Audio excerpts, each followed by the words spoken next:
नमस्कार, मैं हूं आपके साथ नम्रता।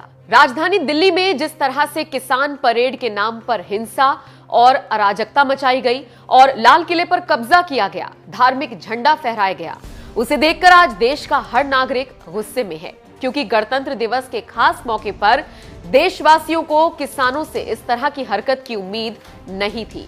इस हिंसक प्रदर्शन के दौरान कई ऐसे मौके आए जब तमाम किसान प्रदर्शनकारी पुलिस कर्मियों पर ही हमला करते हुए नजर आए और पुलिस उन्हें किसान सोचकर धैर्य दिखा रही थी। मंगलवार को दिन भर चले इस हिंसक ट्रैक्टर रैली को देखकर लोगों को यूपी के मुखिया योगी आदित्यनाथ की याद आ गई और दिन भर सोशल मीडिया पर योगी आदित्यनाथ ट्रेंड करते रहे। लोग तो यहां तक कहने लगे कि अगर योगी होते तो इस तरह का उपद्रव होता ही नहीं। एक ट्विटर यूजर ने तो हाथ में हथौड़ा लिए थॉर की तस्वीर शेयर कर बताया कि योगी सरकार में पुलिस कैसी होती है, जबकि अजय देवगन के हाथ में हथौड़ा लिए तस्वीर शेयर कर लिखा गया, अमित शाह के अंडर में पुलिस की क्या हालत होती है। नकुलवीर सिंह नाम के ट्विटर यूजर ने दिल्ली हिंसा पर लिखा, इस तरह की समस्या का सिर्फ एक ही समाधान है, योगी जी, क्या आप सहमत हैं?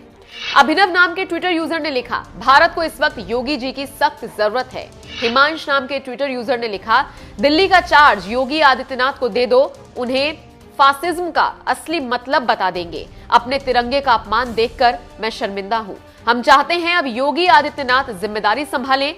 विकास ठाकुर नाम के यूजर ने लिखा, सबसे ज्यादा किसान होने के बावजूद यूपी में कोई दंगा नहीं हुआ। वाह योगी जी, हमें आप पर गर्व है।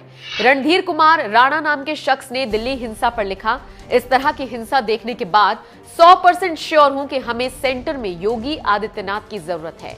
शिव कीर्ति नाम के यूजर ने लिखा, गृह मंत्री और दिल्ली पुलिस को योगी आदित्यनाथ से क्रैश कोर्स करना चाहिए। एक और ट्विटर यूजर ने लिखा, दिल्ली पुलिस लठ बजाओ, समय आ गया है जब योगी आदित्यनाथ जी को देश का नया गृह मंत्री बनाया जाए। शिवायोगी नाम के ट्विटर यूजर ने लिखा, गृह मंत्री दिल्ली में हिंसा रोकने के लिए सीएम योगी का तरीका क्यों नहीं अपनाते हैं? हिंसा में नुकसान की भरपाई प्रदर्शनकारियों और उनके नेताओं से की जानी चाहिए। दिल्ली में किसानों का हिंसक विरोध प्रदर्शन देखकर लोगों को योगी आदित्यनाथ की याद यूं ही नहीं आ रही है। दरअसल उन्होंने देखा है कि सख्त मिजाज वाले योगी आदित्यनाथ ने किस तरह से सीएए और एनआरसी विरोधी दंगे और विरोध प्रदर्शन पर काबू पाया था।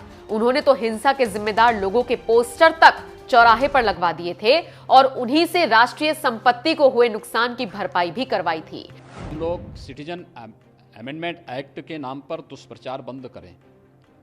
लोगों को वास्तविक जानकारी होनी चाहिए, लेकिन राजनीति की रोटी सेकने वाली कांग्रेस, सपा और वामपंथी संगठनों ने जिस प्रकार से आज महाबंदी के नाम पर पूरे देश को आगजनी की चपेट में झोंकने का प्रयास किया है, यह अस्वीकार्य है और उत्तर प्रदेश में इस प्रकार के तत्वों के साथ हम सख्ती से निपटेंगे। मैंने इसके बारे में अभी एक बड़ी बैठक बुलाई है और मैं इस चीज़ को स्वयं समीक्षा कर रहा हूँ, मैं स्वयं देख रहा हूँ और जो भी जिम्मेदार होगा उसकी जवाबदेही भी तय करेंगे। इस हिंसा में लिप्त प्रत्येक तत्व की प्रॉपर्टी को जब्त करेंगे और उस जब्त से सार्वजनिक संपत्ति को हुए नुकसान या कहीं पर पब्लिक प्रॉपर्टी को जो डैमेज किया गया है, इसकी भरपाई भी हम उन सभी उपद्रवियों से करेंगे, क्योंकि वे सब चिन्हित चेहरे हैं, वे सब वीडियोग्राफी में आ चुके हैं, सीसीटीवी की फुटेज में आ चुके हैं। इन सब की प्रॉपर्टी को जब्त करके इनसे हम इसका बदला लेंगे और सख्ती से निपटने के लिए इसके बारे में मैंने कहा है। योगी सरकार का यही मॉडल बाद में कर्नाटक की बीजेपी सरकार के अलावा मध्य प्रदेश में शिवराज सरकार ने भी अपनाया। वैसे आपने ये बात भी गौर की होगी कि हरियाणा की ही तरह यूपी की सीमा भी दिल्ली से मिलती है और यहाँ भी बड़े बड़े किसान रहते हैं, लेकिन क्या मजाल कि यूपी में किसी भी तरह की हिंसा या उपद्रव देखने को मिला हो। यूपी में अगर किसी तरह की ट्रैक्टर रैली नहीं निकली और हिंसक विरोध प्रदर्शन नहीं देखने को मिला तो इसके लिए योगी सरकार का बेहतरीन मैनेजमेंट ही था।